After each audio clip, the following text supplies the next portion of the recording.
Hola, qué bueno que nos acompañan a esta breve charla en la que hemos titulado La instrucción de Yeshua de odiar. La instrucción de Yeshua de odiar. Y para introducirnos a esta charla, daremos lectura a lo que dice el llamado Evangelio de Lucas, capítulo 14, versículo 26. Si alguno viene a mí y no aborrece a su padre y madre y mujer e hijos y hermanos y hermanas y aún también su propia vida, no puede ser mi discípulo. Notemos, y el que no aborrece, o si alguno no aborrece, etcétera, no puede ser mi discípulo. La cuestión es que si puede un mismo Yeshua que instruye a sus discípulos a amar a sus enemigos y orar por los que os persiguen, ¿ser responsable de este estricto requisito de odiar a los padres? Si es cierto, esto haría a Yeshua un maestro inmoral y antiético, y aún más lo descalificaría como Mesías, ya que uno de los 10 mandamientos es honrar a los padres. ¿Se está contradiciendo Yeshua en sus mismas palabras que encontramos en Mateo 15, del 3 al 6? En esta porción, en este escenario, en esta escena, Yeshua dijo: ¿por qué también vosotros quebrantáis el mandamiento de Dios por vuestra tradición? Versículo 4. Porque Dios mandó diciendo: honra a tu padre y a tu madre, y el que maldiga al padre o a la madre muera irremisiblemente. Definitivamente que este verso 4 da por sentado el hecho que Yeshua tiene en alto honor y respeto por uno de los mandamientos, que habla acerca de honrar al padre y a la madre. Ok. Entonces, ¿cómo resolver estas aparentes contradicciones? Por un lado, Yeshua soportando, trayendo honor y teniendo respeto por el mandamiento de honrar al padre y a la madre, y por otro lado, diciendo: si alguno no aborrece a su padre y madre, etcétera, etcétera, no puede ser mi discípulo. ¿Cómo resolver estas aparentes contradicciones? ¿Qué hay detrás entonces de las palabras de Yeshua de tener que aborrecer a familiares cercanos para constituirse en su discípulo? Un elemento clave va a ser que entendamos la importancia de los hebraísmos. ¿Ok? Este dicho, como otros incrustados en los evangelios, contienen un importante hebraísmo. En esta ocasión, la expresión idiomática es fundamental para nuestra propia comprensión del versículo. Es importante que reconozcamos el significado hebreo detrás del griego de nuestros evangelios. ¿Qué es un hebraísmo? Los hebraísmos son conceptos hebreos particulares de la propia cultura, que no tienen una traducción literal, conceptual o alegórica a otro idioma. Y estos solo pueden ser entendidos si se estudian teniendo en cuenta su contexto hebraico. Muchas de las palabras de Yeshua tienen un sentido oculto o misterioso al ser traducidos a otro idioma, pero la óptica del propio idioma y contexto original lo hace más claro. Veamos las palabras del académico David Bibin y Roy Blizzard en referencia a los llamados evangelios. Ellos dijeron: los escritores son hebreos, la cultura es hebrea, las tradiciones son hebreas y los conceptos son hebreos. Ok, aquí la importancia entonces de entender que hay hebraísmos en los llamados evangelios. Hay hebraísmos en los llamados evangelios y que estos hebraísmos pueden ser entendidos solo si se estudian teniendo en cuenta su contexto hebraico. Ok. Traigamos este uso hebraico único de los verbos amar y odiar en su articulación, primero en el llamado Antiguo Testamento y después su penetración en los escritos del apóstol Pablo. Relaciones de amor y odio. Génesis 29 narra la estancia de Jacob en la tierra de su padre. Es una historia de amor y compromiso. Jacob trabajó durante 7 años por la mano en matrimonio de Raquel, pero él fue engañado por su suegro Labán y terminó casado con la hermana mayor de Raquel, Lea. Jacob trabajó durante otros 7 años para poder casarse con Raquel. Su preferencia por Raquel es clara en la historia. ¿ok?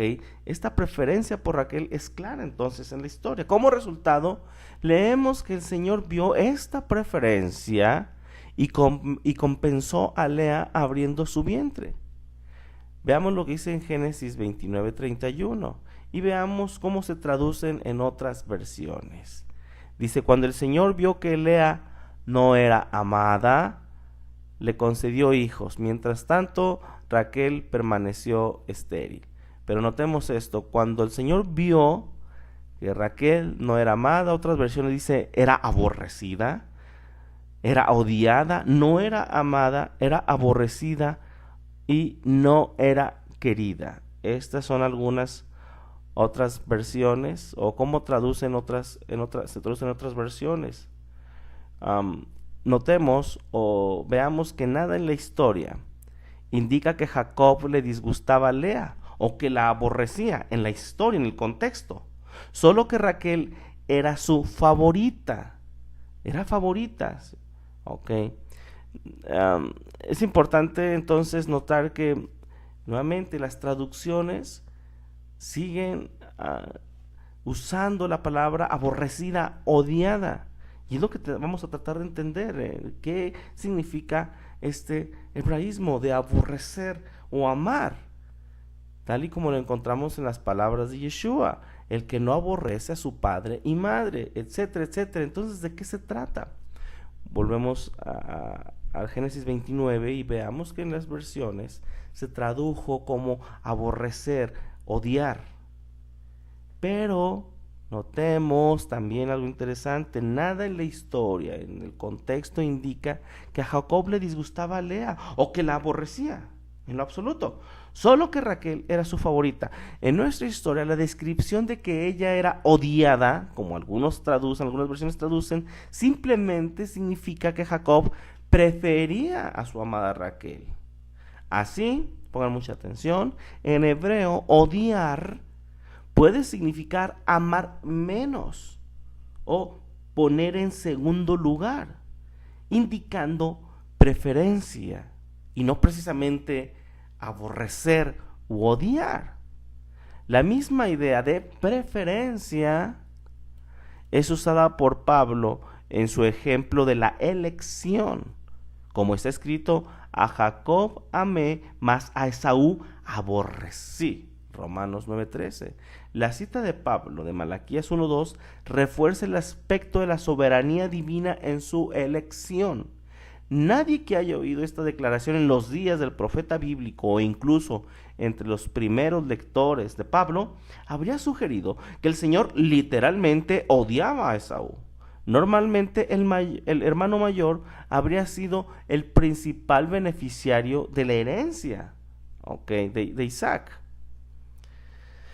Para expresar este acto de selección preferencial en el caso de Esaú, de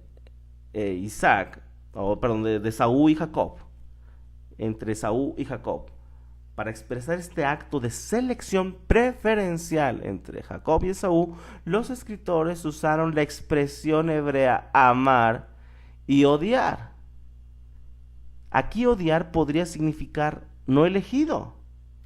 Hasta aquí tenemos que la palabra odio en la Biblia a menudo expresa prioridad, elección y preferencia, y no precisamente odio emocional. De hecho, el Midrash judío en Éxodo describe a Dios como odiando a los ángeles.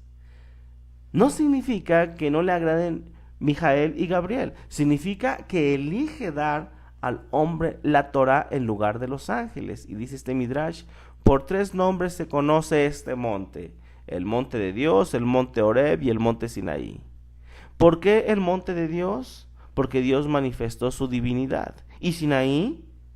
Porque fue en este monte que Dios mostró que odia a los ángeles y ama a la humanidad. ¿Qué les parece? Nuevamente, en el contexto hebraico, no se está haciendo referencia precisamente al odio emocional. No se está haciendo referencia al odio emocional, se está haciendo referencia a preferencia, se está haciendo referencia a poner en segundo lugar, a amar menos, ¿ok? No, vuelvo a repetirlo, a un odio emocional. Nunca pensaríamos que Dios está aborreciendo a los ángeles, sino se está refiriendo a preferencia, selección preferencial, a un segundo término, poner en segundo lugar, amar menos, ¿de acuerdo? Algunos académicos sugieren que el hebreo bíblico carece del lenguaje necesario para definir exactamente el sentido comparativo, es decir, más que o menos que. En cambio, tienden a expresar dos cosas que pueden ser comparativamente de diferente grado, como primero y segundo, como extremos, primero y último. De esta manera el amor y el odio, mientras que aparecen como opuestos, pueden de hecho estar relacionados en términos tales como amar más y amar menos, y no precisamente como opuestos, como ya lo explicamos. Una segunda ilustración del uso hebraico de odiar la encontramos en Deuteronomio 21, del 15 al 17.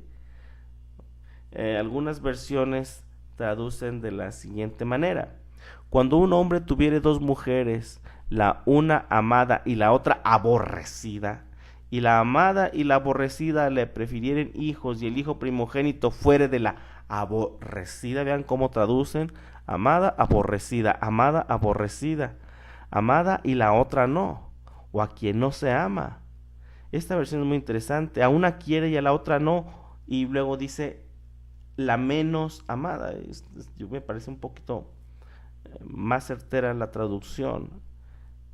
A una quiere y a la otra no, y a la que no quiere le llama menos amada, pero no aborrecida u odiada, como algunas versiones traducen. Aquí también el contexto muestra que la esposa odiada es solo la segunda en afecto y no literalmente odiada. Otro uso hebraico de la palabra odio, de acuerdo al académico Shmuel Safrai, es dejar, abandonar, poner a un lado, distanciarse de o renunciar a. De aquí que se sugiere que hay razones para conectar Lucas 14:26, que fue nuestro versículo de introducción, y Lucas 18, del 28 al 30. Recuerden, Lucas 14:26 dice: si alguno viene a mí y no aborrece a su padre y madre y mujer e hijos y hermanos y hermanas, y aún también su propia vida, no puede ser mi discípulo. Y Lucas 18, del 28 al 30 dice: entonces Pedro dijo: he aquí, nosotros hemos dejado nuestras posesiones y te hemos seguido. Y él les dijo: de cierto os digo que no hay nadie que haya dejado casa, o padres, o hermanos, o mujer, o hijos, por el reino de Dios, que no haya de recibir mucho más en este tiempo y en el siglo venidero la vida eterna. Utilizando de esta manera, odio no describe un sentimiento, sino una acción. Para comenzar, notemos la conexión. Yeshua dice: si alguno viene a mí y no aborrece a padre, madre, mujer, etcétera, etcétera. Y vean la conexión con Lucas 18. Nosotros hemos dejado nuestras posiciones y te hemos seguido. Yeshua dice: no hay nadie que haya dejado casa, padre, como en el versículo 14:26, hermanos, como hermanos, mujer, como a la mujer, o hijos. Definitivamente que hay una conexión. Entonces, utilizado de esta manera, odio no describe un sentimiento, sino una acción. La persona actúa como si él o ella odia lo que se ha dejado o cedido, mientras que acá habla de aborrecer. En Lucas 18:28 habla de haber dejado, de haber cedido, de haber puesto a un lado, ya que en hebreo casa puede significar familia, y odio a veces puede ser un sinónimo de dejar, distanciarse de. Ambos pasajes podrían estar tratando con el mismo tema, aunque uno hablando de aborrecer en nuestras traducciones y otro hablando de haber dejado, puesto a un lado. ¿De acuerdo? Lealtades divididas. Yeshua enseñó, al igual que el llamado Antiguo Testamento y los escritores rabínicos, que la lealtad a Dios tiene prioridad sobre la lealtad a la familia, sin que esto implique, como ya vimos, odiarla o aborrecerla. Veamos un ejemplo en el que la lealtad a Dios toma como precedencia sobre la lealtad a la familia. En Deuteronomio 33 del 9 al 10, en el contexto de las bendiciones a los hijos de Jacob, de Leví se dice lo siguiente: quien dijo a su padre y a su madre, nunca los he visto, y no reconoció a sus hermanos, ni a sus hijos conoció, pues ellos guardaron tus palabras y cumplieron tu pacto. Como resultado, ellos enseñarán tus juicios a Jacob y tu ley a Israel. Pondrán el incienso delante de ti y el holocausto sobre tu altar. ¿Qué les parece esta escena en el que la lealtad a Dios toma precedencia sobre la lealtad a la familia? Y que son muy parecidas a las palabras de Yeshua en Lucas 14, 26 que vimos. Dice, Leví, en su comportamiento durante la escena del becerro de oro, dice, quien dijo a su padre y de su madre, nunca los he visto, y no reconoció a sus hermanos, ni a sus hijos conoció, pues ellos guardaron tus palabras y cumplieron tu pacto. Ellos enseñarán entonces tus juicios a Jacob y tu ley a Israel, pondrán el incienso delante de ti y el holocausto sobre tu altar. Como podemos notar, Moisés alaba a esta tribu usando un lenguaje que nos recuerda definitivamente, me impactó mucho, pero este lenguaje nos recuerda las declaraciones de Yeshua sobre la familia, en el versículo con el que nos introdujimos a esta pequeña charla. ¿Qué dice de Moisés?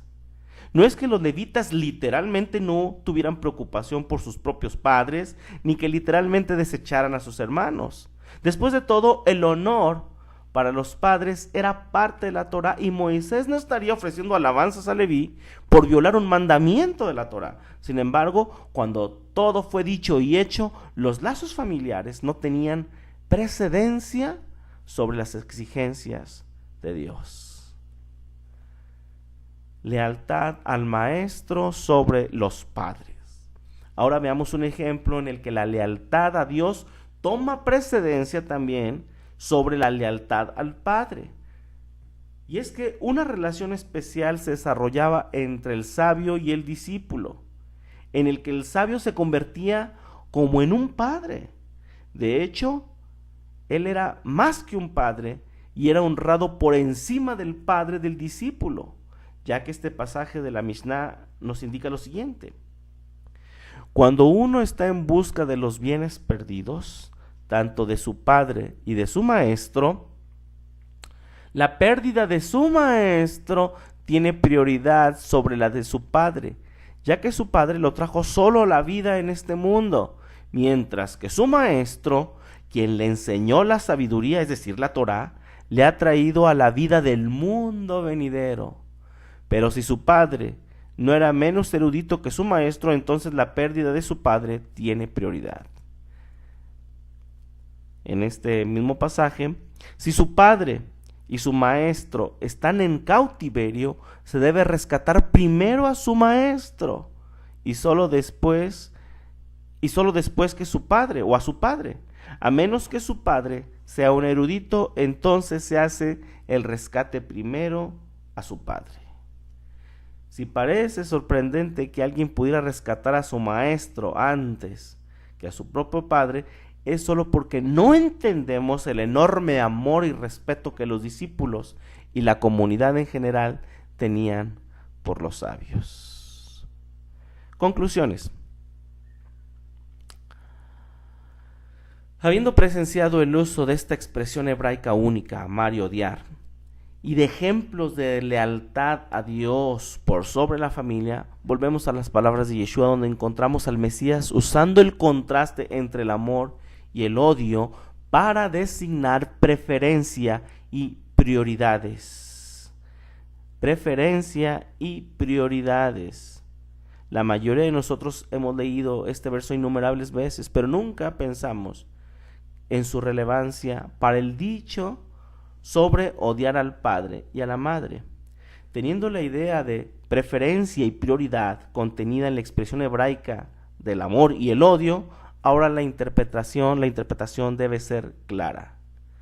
El uso de Yeshua de los verbos amar, odiar, fue para expresar la necesidad de opciones y de compromiso total. Mientras que Yeshua en este dicho pudo teóricamente haber significado literalmente odio y amor, es altamente probable que esté hablando entonces de preferencia, prioridades y de lealtad. Esto es lo que nos indica el hebraísmo, el contexto hebraico. La referencia a Esaú, al padre, la madre, la esposa, los hijos, los hermanos o las hermanas, no es de odio psicológico y emocional, sino de preferencia, de desapego temporal para propósitos superiores. El punto es que no podemos servir a dos amos. A Yeshua se le acepta o se le rechaza, no se le puede seguir de lejos. El curso de la vida nos llevará al punto en el que tendremos que elegir lo que nos es más querido, lo que más amamos. Nosotros necesariamente tendremos que preferir lo que tiene prioridad en nuestras vidas. En el dicho de Yeshua, la advertencia específica se refiere al encanto de la riqueza mundana y el costo de seguirlo. El Mesías requiere preeminencia en nuestras vidas. De lo contrario, existe el peligro de lealtad dividida. Si una relación personal o posesión depende de una actividad que sea desagradable para Yeshua, puede ser que seamos llamados a cortarlo. El llamado que Yeshua pone en nuestras vidas no es fácil. Ahora, es posible que nuestro caminar con el Mesías no siempre conducirá a una ruptura en las relaciones con la familia y amigos, ni al abandono de nuestras profesiones. Más a menudo, Dios elige mantenernos donde estamos, en aquellas situaciones donde podamos ser una luz, una fuerza de fermentación para llevar a otros a una relación correcta con Dios. Muy bien, pues hasta aquí esta breve charla. Gracias a todos por escucharnos y por seguirnos. Centro de Estudios Fe Bíblica.